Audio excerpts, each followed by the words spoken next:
नमस्कार दोस्तों, मैं वैभव मिश्रा आपका स्वागत करता हूं तक्षशिला ट्यूटोरियल के ऑनलाइन चैनल पे। दोस्तों, हम लोग ने लास्ट सेशन में हम लोग पहले चैप्टर के बारे में बात कर रहे थे। ठीक है, क्लास 12 के फर्स्ट चैप्टर वैद्युत आवेश एवं क्षेत्र के बारे में बात कर रहे थे। उसमें हमने पूरा टॉपिक हमने फिनिश कर दिया था। उसके कुछ एग्जांपल्स भी हो गए थे। ठीक है, और मैंने आपको बताया था, मैंने गॉस की प्रमेय के आपको केवल 3 अनुप्रयोग कराए थे। एक सीधे अनंत लंबाई वाले सीधे लंबे चालक तार के कारण वैद्युत क्षेत्र, दूसरा एक समान रूप से आवेशित किसी मोटी और पतली प्लेट या चादर के कारण वैद्युत क्षेत्र, और तीसरा जो मैंने बताया था वो था गोलीय कोश के कारण उत्पन्न होने वाले वैद्युत क्षेत्र की तीव्रता का मान। उस पे खैर इसके बाद हमने कुछ क्वेश्चंस चल रहे थे। अब मैंने आपको जब ये अनुप्रयोग बता रहा था मैं गॉस की प्रमेय के, तो मैंने आपसे ये भी कहा था कि ये 3 अनुप्रयोग तो आप सीख लीजिए क्योंकि आपके कोर्स में इसके अलावा भी 2 ऐसे और हैं जो गॉस की प्रमेय के नियम पर ही या गॉस की प्रमेय का यूज करके ही वो प्रूफ हो सकते हैं। ठीक है, और वो आपके कोर्स में नहीं है, लेकिन बहुत ही सिंपल सी चीज है, तो मैं बताना जरूर चाहूंगा। आज उसको इस क्वेश्चन के माध्यम से करा दे रहे हैं। ठीक है, इसको भी ध्यान रखिएगा क्योंकि वैसे तो कोई दिक्कत नहीं है, लेकिन अगर जैसे आउट ऑफ सिलेबस कभी कुछ आ गया तो आप कर सकते हैं। ठीक है, प्रोसीजर वही है, सेम वही चीज, सब वही चीज होनी है। ठीक है, देखिए क्या बोल रहे हैं क्वेश्चन में बोल रहे हैं गॉस की प्रमेय की सहायता से कूलाम के नियम का सत्यापन कीजिए। ठीक है, अच्छा पहले अगर आपको थोड़ा सा ध्यान ना रहा हो तो मैं आपको बता दूं ये कूलाम का नियम का मतलब क्या है। कूलाम एक साइंटिस्ट थे, उनका नाम था चार्ल्स ऑस्टिन डे कूलाम। जैसे मान लीजिए 2 आवेश है। ठीक है, पहला आवेश है Q1, दूसरा आवेश है Q2। इनके बीच की दूरी कितनी है दोस्तों? R। इनके बीच की दूरी R है। तब इनके मध्य जो बल लगेगा वो कितना होगा? वो होगा 1/4 पाई epsilon naught into Q1 Q2 upon में R²। ठीक है, इतनी चीज समझ में आ गई। अब मुझे ये प्रूफ करना है, मुझे क्या प्रूफ करना है? ठीक है, तो इसके लिए सॉल्यूशन में स्टार्ट करते हैं। देखिए सबसे पहले आपको दिख रहा है, आपने यहाँ पे जो दिख रहा है ना चित्र में, हमको वो एक्सप्लेन करना है। हम बोलेंगे माना कोई एक आवेश है Q1, ठीक है, वो किसी बिंदु O पर रखा है। माना कोई एक आवेश है Q1, वो किसी बिंदु O पर रखा है। ठीक है, इस बिंदु आवेश Q1 से R दूरी पर स्थित एक दूसरा बिंदु है A। ठीक है, इस बिंदु O से R दूरी पर, स्मॉल r दूरी पर एक दूसरा बिंदु है A। ठीक है, उस बिंदु पर हम एक दूसरा आवेश लाकर रखेंगे। कौन सा आवेश? Q2 को लाकर यहाँ पे रखने वाले हैं। अभी रखा नहीं है दोस्तों, रखने वाले हैं। ठीक है, तो हमें ये जानना है कि अगर Q1 से R दूरी पर एक दूसरा आवेश Q2 रखा है तो दोनों के बीच में लगने वाला बल इतना आएगा। ये तो कूलाम ने बताया था अपने नियम में, इसको मुझे प्रूफ करना है। ठीक है, तो अच्छा अब दोस्तों आपको ये भी तो पता होगा कि ये तो आप जान ही रहे होंगे कि जैसे मान लीजिए कोई एक आवेश है। ठीक है, जैसे यही आवेश ले लेते हैं।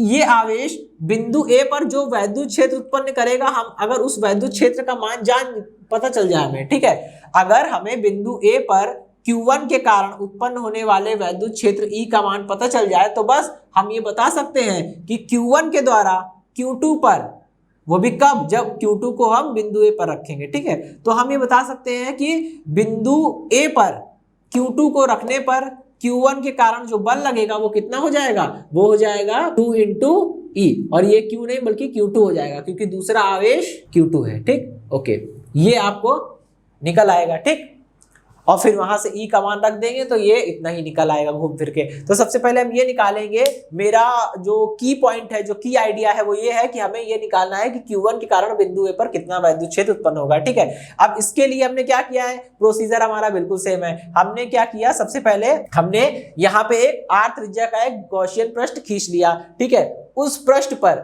बिंदु A के निकट एक छोटा सा क्षेत्रफल अवयव ले लिया है। जितना ये शेडेड पोर्शन है ना दोस्तों, ये क्या है? ये गॉसियन पृष्ठ है। ठीक है, सॉरी, गॉसियन पृष्ठ पे एक छोटा सा क्षेत्रफल अवयव है। ठीक है, अब इस क्षेत्रफल अवयव पर वैद्युत क्षेत्र की दिशा बिल्कुल बाहर की ओर होगी। कैसे पता चला भाई?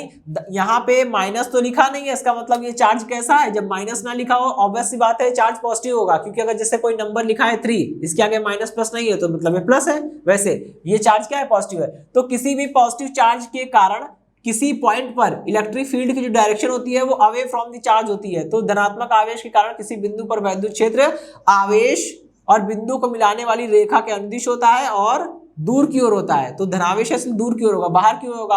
और डीएस क्या है? देखिए एक छोटा सा अवयव, हमने एक छोटा सा टुकड़ा ले लिया, गोले पर एक छोटा सा टुकड़ा ले लीजिए, उस पर एक लंब खींचिए, वो भी बाहर की ओर आ रहा है। ठीक है, दोनों एक ही दिशा में हो गए, और जब दोनों एक ही दिशा में हो जाएंगे तो कोण कितना हो जाएगा? 0। ठीक है, तो सबसे पहले तो हम अच्छा इसको मैं मिटा रहा हूँ, शुरुआत करता हूँ। सोल्यूशन Q1 के कारण बिंदु A पर उत्पन्न वैद्युत क्षेत्र, बिंदु A पर उत्पन्न वैद्युत क्षेत्र का मान E हो, तब Q2 पर Q1 के कारण लगने वाला बल, ठीक है। इसको दोस्तों आप इस तरह समझिए, देखिए थिंकिंग और अंडरस्टैंडिंग दोनों बराबर होनी चाहिए, ठीक है। थिंकिंग कि आप कितना सोच रहे हैं, कितना सोच सकते हैं, और अंडरस्टैंडिंग आप कितना समझ रहे हैं, ठीक है। सोचना और समझना दोनों अलग अलग चीजें हैं। देखिए अब यहाँ पे क्या है, सबसे पहले आप Q2 को भूल जाइए, आप ये बताइए कि अगर आपने Q1 के कारण बिंदु A पर वैद्युत क्षेत्र निकाल लिया है, ठीक है, वो कितना आ रहा है, वो आ रहा है E, वो कितना आ रहा है, E आया, ठीक है। मान लीजिए Q1 के कारण बिंदु A पर वैद्युत क्षेत्र E आ रहा है, ठीक, ओके। अब आप Q1 को भूल जाइए, अब ऐसा सोचिए कि बिंदु A पर वैद्युत क्षेत्र है E और इसी बिंदु पर आपने एक आवेश रख दिया है। तो आपने पढ़ा होगा कि अगर किसी वैद्युत क्षेत्र E में कोई आवेश Q रखा है तो उस पर लगने वाला बल F बराबर Q इंटू E होता है, ठीक है। जहां Q क्या है, कण का आवेश है, लेकिन हमारे यहाँ दूसरे कण का आवेश Q2 है, इसलिए Q2 इंटू E होने वाला है, ठीक है। मैं यहाँ पे लिख दे रहा हूँ Q2 इंटू E, ठीक है, is equal to F। Equation number 1।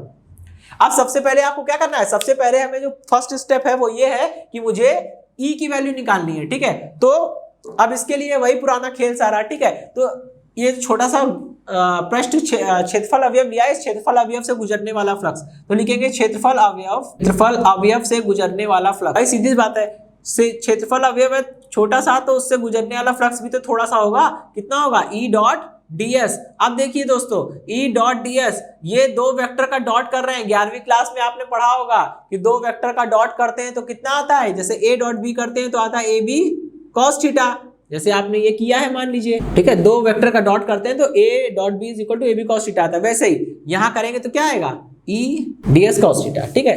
चलिए इतनी बात समझ में आ गई। अब यहाँ पे दोस्तों देखिए एंगल कितना है, 0, तो हम क्या करेंगे, अगले स्टेप में से 0 कर देंगे, तो D of phi E is equal to E, देखिए D phi is equal to E ds cos 0, और cos 0 कितना हो गया, 1 हो गया, तो खैर कितना आ गया, ये D फाई E, यहाँ cos 0 1, तो ये इतना आ गया, D phi is equal to E into ds, ठीक है। अब इक्वेशन नंबर 2, अब हम निकालिए तो छोटे से क्षेत्रफल अवयव से इतना फ्लक्स गुजर रहा है। जब छोटे क्षेत्रफल अवयव से इतना फ्लक्स गुजर रहा है, पूरे पृष्ठ से फ्लक्स निकालना है, क्या करेंगे, इंटीग्रेशन करेंगे, लिखेंगे संपूर्ण गॉसियन पृष्ठ से निर्गत फ्लक्स, संपूर्ण गॉसियन पृष्ठ से निर्गत फ्लक्स, संपूर्ण गॉसियन पृष्ठ से निर्गत कुल फ्लक्स कितना हो जाएगा, इंटीग्रेशन करना पड़ेगा इसका, तो phi E is equal to integral of D phi E, ठीक है। अब इसका इंटीग्रेशन करिए, क्या करेंगे, इंटीग्रल E इंटू ds। अब दोस्तों एक बात बताइए, आप इस पृष्ठ पे कहीं भी क्षेत्रफल अवयव लीजिए, चाहे यहाँ पे, चाहे यहाँ पे, चाहे यहाँ पे, चाहे कहीं भी लीजिए, ठीक है।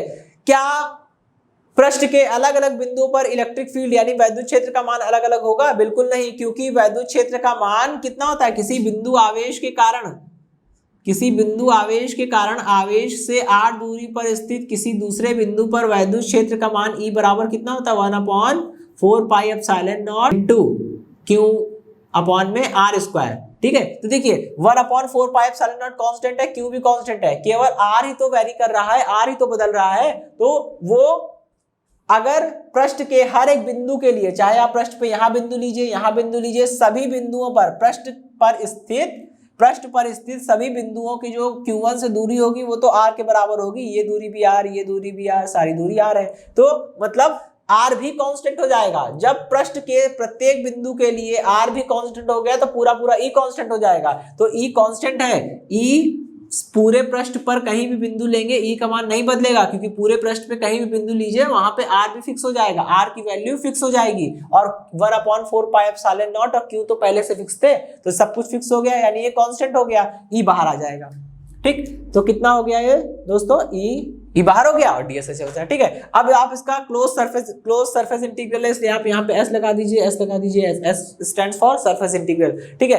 अब देखिए ds क्या है, इस छोटे से क्षेत्रफल अवयव का क्षेत्रफल अवयव के क्षेत्रफल का इंटीग्रेशन कर रहे हैं, क्षेत्रफल अवयव के क्षेत्रफल का इंटीग्रेशन कर रहे हैं, तो क्या मिलेगा, पूरे पृष्ठ का कुल क्षेत्रफल मिलेगा और पूरे पृष्ठ का कुल क्षेत्रफल निकालना है। तो पूरे पृष्ठ का कुल क्षेत्रफल कितना हो जाएगा भाई, गोलाकार पृष्ठ है, गोलेकार पृष्ठ का क्षेत्रफल कितना होता है 4 पाई आर स्क्वायर। इसी गोले का पृष्ठ क्षेत्रफल निकालना है, जिस गोले की त्रिज्या है r, गोले की त्रिज्या r, तो पृष्ठ का क्षेत्रफल कितना हो जाएगा 4 पाई आर स्क्वायर। तो 4 pi R square equation number 3। ठीक है, अब एक तो ये हमने इंटीग्रेशन से निकाला। अब आप जान ही रहे हैं हर एप्लीकेशन में गॉस की प्रमेय में मैंने जितने भी पॉइंट्स कराए, जितने भी 3 हेडिंग कराई है, तीनों में हमने यही किया। पहले हमने फ्लक्स निकाला है इंटीग्रेशन का यूज करके, दूसरा फ्लक्स निकाला है हमने कूलाम के नियम का यूज करके, फिर दोनों को इक्वेट कर दिया है। यहां भी वही करना है। ठीक है, अब लिखेंगे गॉस की प्रमेय के अनुसार हो जाएगा phi E is equal to Q upon में एप्सिलॉन नॉट। लेकिन यहाँ पे क्यू क्या है, क्यू होता है आवेश। कौन सा आवेश, जो पृष्ठ ने परिबद्ध करके रखा है। पृष्ठ ने कौन सा आवेश परिबद्ध किया है, Q1। पृष्ठ के द्वारा घेरा गया आवेश Q1 अपॉन में एप्सिलॉन नॉट। ठीक, ये हो गया इक्वेशन नंबर 2। अब समीकरण 3 तो बनी चुकी है ना, ये 4 हो गई। ठीक है, 3 और 4 की तुलना करिए, लिखेंगे समीकरण 3 व समीकरण 4 की तुलना करने पर यह आएगा Q1 अपॉन में epsilon naught is equal to कितना हो जाएगा E into 4 pi R square. ठीक है, यहां से जरा आप रिजल्ट निकालिए, कितना आएगा, रिजल्ट आ जाएगा E is equal to 1 upon 4 pi epsilon naught, 1 upon 4 pi epsilon naught. ठीक है, इनटू में Q1 अपॉन में आर। ठीक है, अब E का ये मान कहाँ रख दीजिए, समीकरण नंबर 1 में रख दीजिए। ठीक है, E1 का यह मान समीकरण 1 में रखने पर, E1 का यह मान समीकरण 1 में रखने पर रखिए जरा, कितना हो जाएगा, F is equal to 4 pi epsilon naught, और ये रहा Q1। ठीक है, रहा Q1 अपॉन में आर स्क्वायर। लेकिन जैसे ही आप इसका मल्टीप्लाई करेंगे Q2 से, तो Q2 भी क्या आ जाएगा इसके बगल में आके, ऐसे लिख गया, ये देखिए। यानी कि ये बता रहा है कि पहला आवेश Q1 दूसरे आवेश Q2 पर, या उल्टा दूसरा आवेश Q2 पहले आवेश Q1 पर इतना बल लगाएगा। और यही तो कूलाम का नियम है, सिद्ध हो गया। देखा, तो देखिए दोस्तों हम लोगों ने कैसे कूलाम के नियम को सिद्ध कर लिया। ठीक है, ये गॉस की प्रमेय की सहायता से। अब हम लोग चलते हैं अगले क्वेश्चन पे। ठीक है, वो भी गॉस की प्रमेय पर ही आधारित। हमको क्वेश्चन क्या बोला गया है, किसी एक समान रूप से आवेशित, क्वेश्चन में कह रहे हैं किसी एक समान रूप से आवेशित अचालक गोले, इसको मैं अंडरलाइन कर रहा हूं। अचालक गोले का मतलब क्या है, अचालक गोले का मतलब है कि गोला तो है और गोला बोल रहा है, गोलीय कोश नहीं बोल रहा है। गोलीय कोश का मतलब वो गोलीय कोश जैसे हम लोग ने पहले वाले सेशन में किया था, गोलीय कोश का मतलब होता है खोखला गोला। ठीक, अंदर से वो खाली होगा, जैसे टेनिस की बॉल या क्रिकेट की बॉल। ठीक है, बिल्कुल। लेकिन ये गोला है, ठोस गोला है। और अचालक का मतलब क्या है, अचालक पदार्थ से बना हुआ है। अचालक पदार्थ बहुत सारे हो सकते हैं, प्लास्टिक हो सकता है, ठीक है, और मिट्टी की, बचपन में खेल खेला होगा, मिट्टी की गोलियां बनाई होगी, तो मिट्टी क्या है, तो ये सब अचालक गोले की बात कर रहा है। अचालक गोले के लिए या अचालक गोले के कारण आपको वैद्युत क्षेत्र निकालना है। केस वही बनेगा, 3 केस। बाह्य बिंदु पर, यानी कि अगर जिस बिंदु P पर हम वैद्युत क्षेत्र की गणना कर रहे हैं, जिस बिंदु P पर हमने वैद्युत क्षेत्र की हमें गणना करनी है, वो बिंदु P गोले से बाहर होगा, तब क्या होगा, वो बाह्य बिंदु वाला केस है। अगर वही बिंदु P पृष्ठ पर आ जाए तो पृष्ठ पर दूसरा केस, अगर वो बिंदु अंदर आ जाए तो वो तीसरा केस बन जाएगा। ठीक है, आंतरिक बिंदु पे। तो हमने क्या किया, प्रोसीजर हमारा सेम है। एक अचालक गोला बना लिया पहले, उस अचालक गोले की त्रिज्या आपने मान ली कितनी है भाई, कैपिटल आर है। ठीक, ओके। अब हमको करना क्या है, हमको इस गोले के कारण वाह्य बिंदु पर, किसी वाह्य बिंदु P पर हमें वैद्युत क्षेत्र निकालना है। तो चलिए सबसे पहले हम निकालेंगे वाह्य बिंदु पर। देखिए, वाह्य बिंदु का मतलब क्या है कि जो जिस बिंदु पर हमें वैद्युत क्षेत्र की गणना करनी है, वो बिंदु अब गोले के बाहर निकल गया है। देखिए, गोला तो यहीं तक सीमित है ना,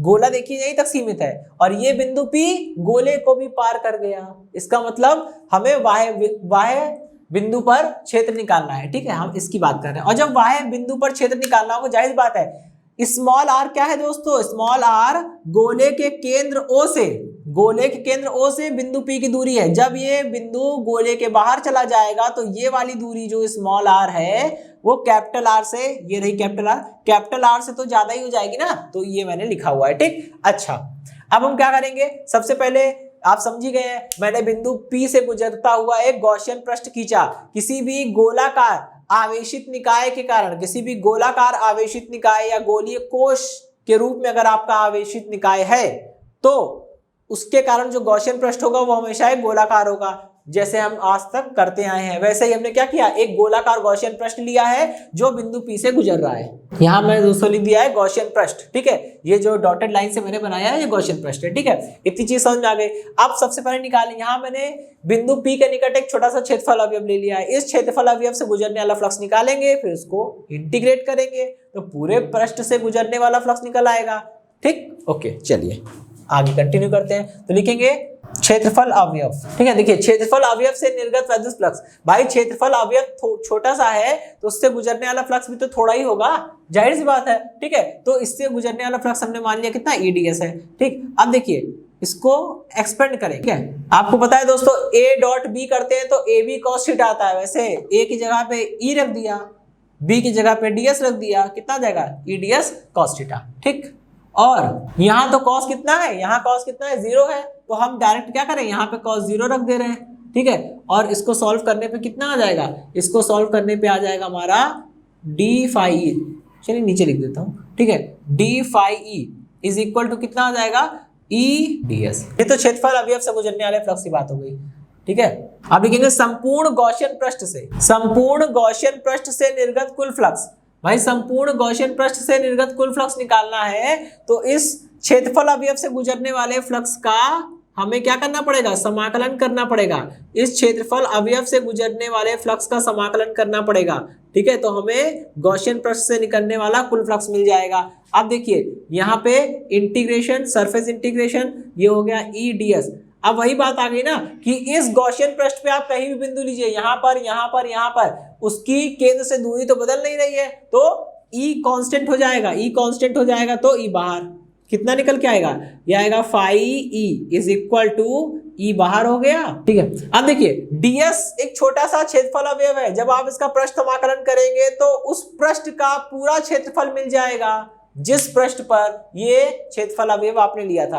मतलब DS एक छोटे से क्षेत्रफल अवयव का क्षेत्रफल है और DS का सरफेस इंटीग्रल करेंगे तो उस पूरे पृष्ठ का क्षेत्रफल मिल जाएगा जिस पृष्ठ पर ये क्षेत्रफल अवयव था। यानी कितना आ जाएगा, ये आ जाएगा phi of E is equal to E into 4 pi r square. Equation number 1। एक तो हम हम हर बार एक ही काम कर रहे हैं। हम क्या कर रहे हैं, हम एक फ्लक्स निकाल रहे हैं इंटीग्रेशन का यूज करके, फिर एक बार फ्लक्स निकाल रहे हैं गॉस की प्रमेय का यूज करके, दोनों को बराबर कर रहे हैं। अब गॉस की प्रमेय लगाइए तो लिखेंगे गॉस की प्रमेय के अनुसार, गॉस की प्रमेय के अनुसार, गॉस की प्रमेय के अनुसार। तो गॉस की प्रमेय के अनुसार गुजरने वाला कुल फ्लक्स जो होता है वो पृष्ठ के द्वारा घेरे गए आवेश अपॉन में निर्वात की वैद्युशीलता के बराबर होता है, जहां Q क्या है, Q होता है पृष्ठ के द्वारा घेरा गया कुल आवेश। अब दोस्तों आप ये समझिए, जब ये गॉसियन पृष्ठ ने पूरे गोले को घेर रखा है, देखिए गॉसियन पृष्ठ ने, ये डॉटेड लाइन वाला गॉसियन पृष्ठ है, गॉसियन पृष्ठ ने पूरे गोले को कवर कर लिया है। देखिए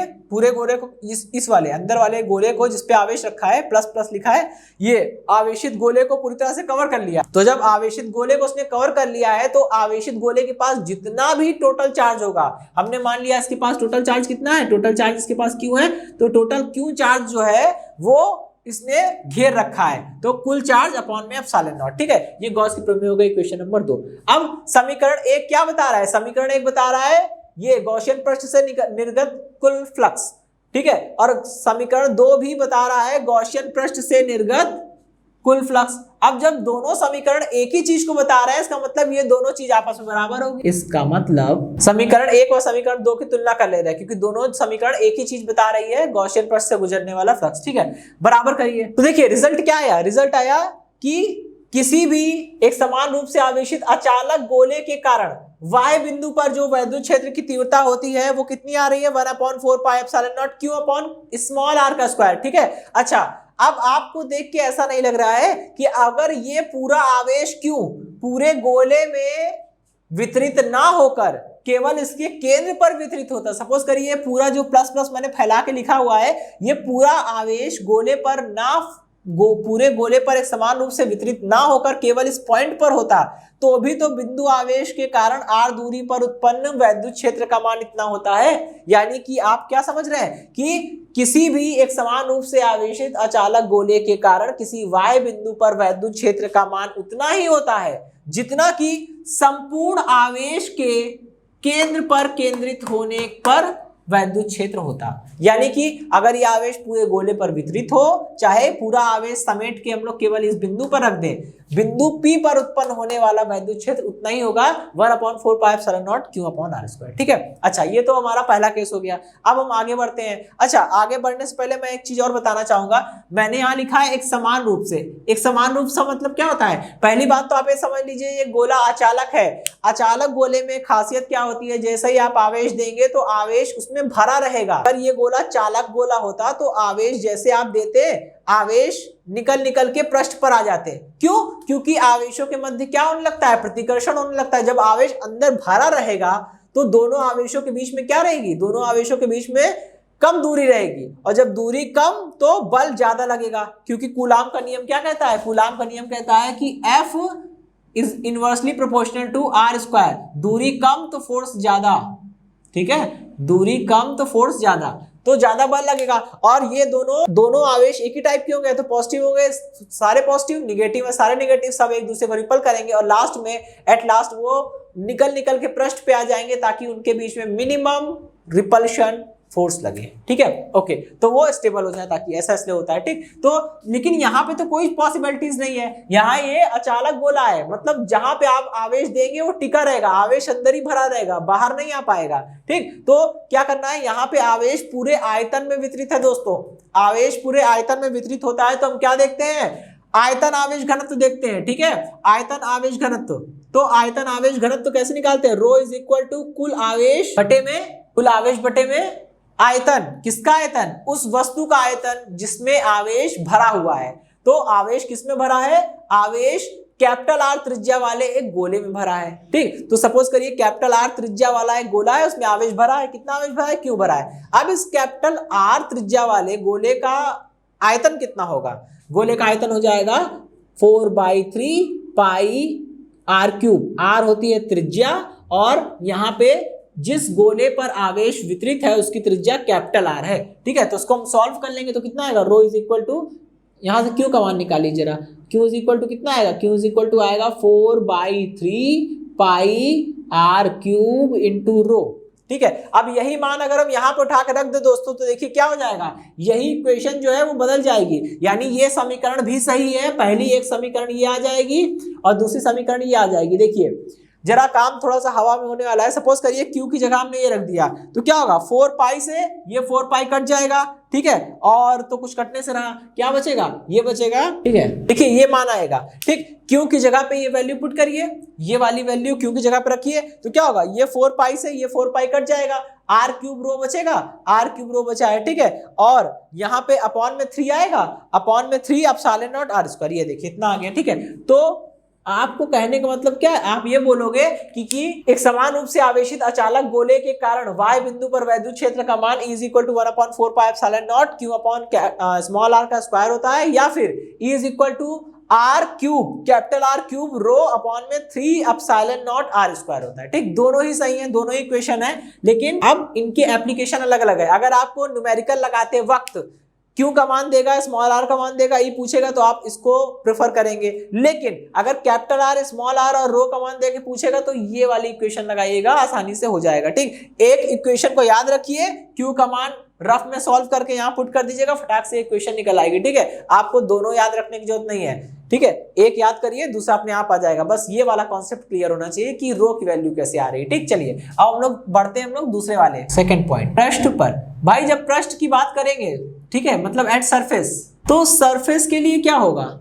सपोज करिए अब मुझे बिंदु P, जिस बिंदु P पर हमें वैद्युत क्षेत्र निकालना था, वो बिंदु P उठकर कहां पे आ गया? पृष्ठ पर आ गया। सपोज करिए यहां पर आ गया, तो क्या होगा? जब ये बिंदु P उठकर पृष्ठ पर आ जाएगा तो ये दूरी r घटते घटते घटते घटते कितनी हो जाएगी? इतनी हो जाएगी, और ये तो r के बराबर हो गई, यानी small r is equal to, क्योंकि अगर बिंदु P यहां पृष्ठ पर आ जाएगा तो केंद्र से बिंदु P के बीच की दूरी तो स्मॉल r होती है, यानी O से लेके P तक की दूरी स्मॉल r बराबर हो जाएगी कैपिटल R के, यानी यहाँ small r is equal to capital R।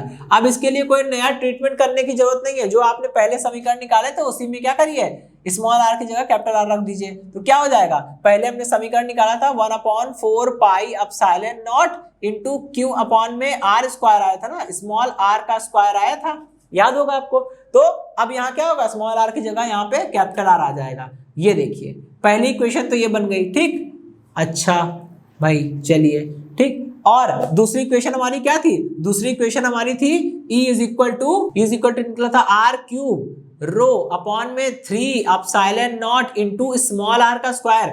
लेकिन अब यहाँ पे स्मॉल आर और कैपिटल आर बराबर हैं, तो समीकरण 3 में चेंज किया, ये समीकरण बन गई। समीकरण 4 में जो भी मैंने कराया यहाँ पे लिखा था समीकरण 4 में भी स्मॉल आर की जगह कैपिटल आर लिख दीजिए। ये देखिए अब ये कटेगा, बिल्कुल कटेगा, ठीक है। कितना बचेगा, ये 2 पावर से 3 पावर कटेगी, ऊपर केवल आर बचेगा। तो कितना आया, ये आया रो आर अपॉन में 3 एप्सिलॉन नॉट, ठीक है भाई। चलिए ये तो पृष्ठ की बात हो गई। अब हम लोग बात करेंगे आंतरिक बिंदु पर, थर्ड केस थर्ड, आंतरिक बिंदु पर यानी कि at an internal point. Internal point का मतलब होता है कि जिस बिंदु पर हम वैद्युत क्षेत्र की गणना कर रहे हैं वो बिंदु क्या है, वो बिंदु निकाय के अंदर आ गया है, सिस्टम के अंदर आ गया है। यहाँ पे हमारा सिस्टम क्या है, यहाँ पे हमारा सिस्टम है ये गोला, ये आवेशित गोला जिसके बारे में हम बात कर रहे हैं, जिसके ऊपर हम काम कर रहे हैं, ठीक है। तो ये आवेशित गोले के अंदर अगर पॉइंट पी आ जाएगा, ये पॉइंट पी उठकर पृष्ठ पर आया था दूसरे केस में, अब ये पॉइंट पृष्ठ से भी अंदर आ गया। सपोज करिए यहाँ कहीं आ गया, ठीक है। अब थोड़ा सा चेंज होगा, सपोज करिए पॉइंट पी आपका यहाँ पे आ गया, ठीक है। जब पॉइंट पी अंदर आ जाएगा तो आप क्या करेंगे, आप इस बिंदु से होकर गुजरने वाले गॉसियन पृष्ठ की कल्पना करेंगे। जैसे मैंने गॉसियन पृष्ठ की कल्पना कर ली, ठीक है। अब देखिए इतने छोटे से गॉसियन पृष्ठ के अंदर क्या हो रहा है, ठीक है। अच्छा इसके लिए केस क्या बनेगा, इसके लिए केस बनेगा ये वाली दूरी है r, तो स्मॉल r का मान अब कैपिटल R से छोटा हो जाएगा, ठीक है। तो यहाँ क्या बनेगा, स्मॉल r का मान छोटा हो गया किससे, कैपिटल R से, ठीक। ओके अब वही काम करना है, ठीक। तो पहले यहाँ पे हम छोटा सा एक क्षेत्रफल अवयव ले लेंगे, ठीक। तो लिखेंगे हमने क्या किया है, सपोज करिए ये पॉइंट P अंदर आ गया है, तो इस पॉइंट P से गुजरने वाला एक छोटा सा गॉसियन पृष्ठ लिया है, इसके अंदर ही ले लिया। जैसे यहाँ बाहर लिया था हमने ये, अब इसको हमने इसके अंदर ले लिया क्योंकि आंतरिक बिंदु पर बात करनी है हमें, ठीक है। तो यहाँ पे वही काम करेंगे, यहाँ बिंदु P के किनारे एक छोटा सा हमने क्षेत्रफल अवयव भी ले लिया, ठीक है। अब इस क्षेत्रफल अवयव से गुजरने वाला फ्लक्स निकालेंगे। देखिए प्रोसीजर सेम है, हर बार हम लोग यही कर रहे हैं, एक गॉसियन पृष्ठ ले रहे हैं, उस गॉसियन पृष्ठ पे एक छोटा सा क्षेत्रफल अवयव ले लिया, उस छोटे से अवयव से गुजरने वाला फ्लक्स निकाला, इंटीग्रेशन कर दिया, पूरे पृष्ठ से गुजरने वाला फ्लक्स निकल गया, दूसरी बार फ्लक्स निकाला गॉस के प्रमेय से, दोनों को आपस में बराबर कर दिया। वही तो हो रहा है, यहाँ भी वही करना है, ठीक है। अब देखिए यहाँ पे दोनों के बीच का एंगल 0 होगा जैसे यहाँ पे था, ठीक है। तो cos 0 1 हो गया, कितना निकल के आया, ये निकल के आया d phi e is equal to कितना आ गया, ये आ गया EDS। अच्छा ये नया केस है, थर्ड केस है, इसलिए हम इसको क्या बोल रहे हैं, इसलिए हम इसको यहाँ से फिर से इक्वेशन नंबर 1 मान रहे हैं, वो पहली वाली से कंफ्यूज मत होइएगा।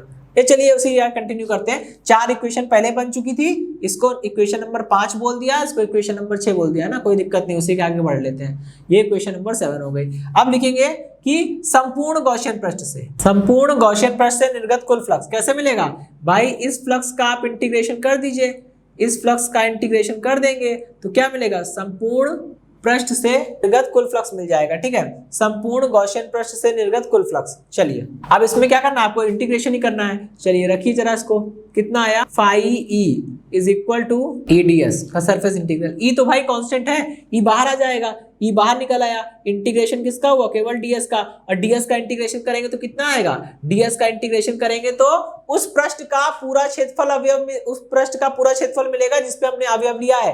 अब ये आंतरिक पृष्ठ है, आंतरिक पृष्ठ पे छोटा सा अवयव लिया गया था और इंटीग्रेशन कर रहा हूं मैं उस क्षेत्रफल अवयव का, तो उस आंतरिक पृष्ठ का पूरा क्षेत्रफल मिल जाएगा जो कि हो जाएगा 4 पाई r स्क्वायर, जहां पे r क्या है, इस आंतरिक गॉसियन पृष्ठ की त्रिज्या है, ठीक है। ओके तो इक्वेशन नंबर इसको हमने बोल दिया भाई 8, ठीक। अब निकाल लगाएंगे गॉस की प्रमेय, तो लिखेंगे गॉस की प्रमेय से, गॉस की प्रमेय क्या कह रही है, गॉस की प्रमेय बोलती है कि phi e is equal to आवेश पृष्ठ द्वारा घेरा गया आवेश अपॉन एप्सिलॉन नॉट। एक बात बताइए, कुल आवेश कितना था, कैपिटल Q है ना, कुल आवेश कितना था, कैपिटल Q।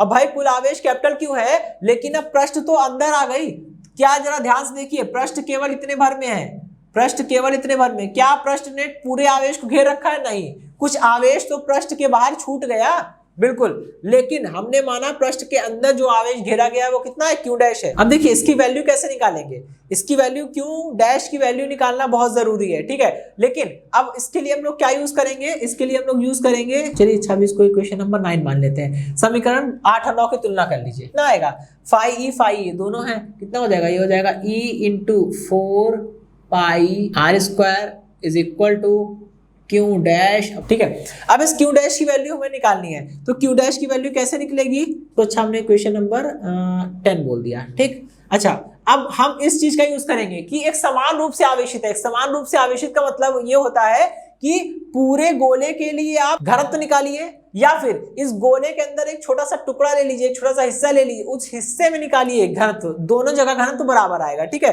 तो चलिए अभी पहले हम इस गॉसियन पृष्ठ के द्वारा जो आवेश क्यू डैश आवेश घेरा गया है इसका निकालते हैं घनत्व। तो ये बताइए कि गॉसियन पृष्ठ, ये जो आंतरिक गॉसियन पृष्ठ है इसके द्वारा घेरा गया आवेश कितना है, क्यू डैश, ठीक है। और इस आंतरिक गॉसियन पृष्ठ का आयतन कितना होगा, इस आंतरिक गॉसियन पृष्ठ का आयतन होगा 4/3 पाई इंटू स्मॉल आर का क्यूब, ठीक है। ये तो गॉसियन पृष्ठ के भीतर घनत्व हो गया। अब पूरे गोले में आवेश का घनत्व निकालिए, पूरे गोले में आवेश का घनत्व कैसे निकलेगा, पूरे गोले में कुल आवेश अपॉन पूरे गोले का कुल आयतन, ठीक है, 4/3 पाई आर क्यूब, ठीक है। यहाँ पे पूरे गोले की बात हो रही है तो त्रिज्या भी पूरे गोले की लेंगे। यहाँ पे गॉसियन पृष्ठ की बात हो रही थी तो त्रिज्या भी हमने गॉसियन पृष्ठ की ली थी। अब देखिए 3 पलट के ऊपर चला जाएगा, ठीक है ना भैया, तो ये हो जाएगा 3 और ये हो जाएगा 3, ठीक। अब देखिए ये दोनों बराबर होंगे किसके, और ये बराबर होगा रो का, क्योंकि गोले के भीतर घनत्व इज इक्वल टू गोले के भीतर आंतरिक गॉसियन पृष्ठ पर घनत्व, ठीक है, सब में बराबर होगा। अच्छा, यहाँ से क्या क्या कट रहा है, देखिए 4 पाई से 4 पाई कटेगा, ये 3 से 3 कट जाएगा, कितना निकल के आएगा, Q dash is equal to आएगा क्यू अपॉन में आर क्यूब और इंटू में स्मॉल आर का क्यूब, ठीक है। ये वैल्यू उठा के यहाँ रख देंगे समीकरण 10 से, समीकरण 10 से, ठीक है। तो E बराबर, यहाँ से E का मान निकालिए, कितना आएगा, E इज इक्वल टू आएगा 1/4 पाई एप्सिलॉन नॉट, ये इतना 4 पाई, यहाँ से एप्सिलॉन नॉट मिलके कितना हो गया 4 पाई एप्सिलॉन नॉट, ठीक है। और क्या बचेगा, ये बचेगा, यहाँ हो गया क्यू डैश, क्यू डैश की वैल्यू रख दीजिए, क्यू डैश की वैल्यू कितनी रखेंगे, क्यू स्मॉल आर का स्क्वायर, सॉरी स्मॉल आर का क्यूब अपॉन कैपिटल आर का स्क्वायर, कैपिटल आर का भी क्यूब है, ठीक है, डिवाइडेड बाय अपॉन में ये 4 पाई एप्सिलॉन नॉट हो गया, स्मॉल आर का स्क्वायर छूट गया, ठीक है, ये लिख दिया हमने। देखिए स्मॉल आर की पावर कट जाएगी, कैंसिल हो जाएगी, कितना बचेगा, ये जो बचेगा वो आएगा E इज इक्वल टू, देखिए 1/4 पाई एप्सिलॉन नॉट, और देखिए 2r से 1r कटा, ठीक है, और 1r बचेगा, 2r से 2r कटेंगे, एक बचेगा, क्यों बचेगा, स्मॉल r बचेगा अपॉन में कैपिटल R का क्यूब बचेगा, ठीक है, ओके। तो ये बात हो गई, ये क्वेश्चन नंबर, ठीक है। तो देखा दोस्तों कैसे हमने गॉस की प्रमेय का प्रयोग करके बाह्य बिंदु, आंतरिक बिंदु और पृष्ठ पर तीनों के लिए हमने क्या किया, हमने इसकी वैल्यू निकाल ली, ठीक है। ये आपके कोर्स में नहीं था लेकिन कभी कभी आ भी सकता है, क्योंकि पहले ये कोर्स में हुआ करता था, हमारे समय में था ये, है ना, अभी हट गया है एनसीईआरटी से, तो थोड़ा सा इसमें कॉन्सेप्ट वही लगना है, अपना दिमाग भी आप लोग लगाएंगे, बिल्कुल सेम प्रोसीजर है, डिक्टो एकदम सेम है, अगर आप करेंगे तो बेहतर समझ पाएंगे, ठीक है। तो चलिए दोस्तों आज के सेशन को हम लोग वाइंड अप करते हैं, और आज के सेशन में इतना ही, मिलते हैं हम लोग नेक्स्ट सेशन में, धन्यवाद।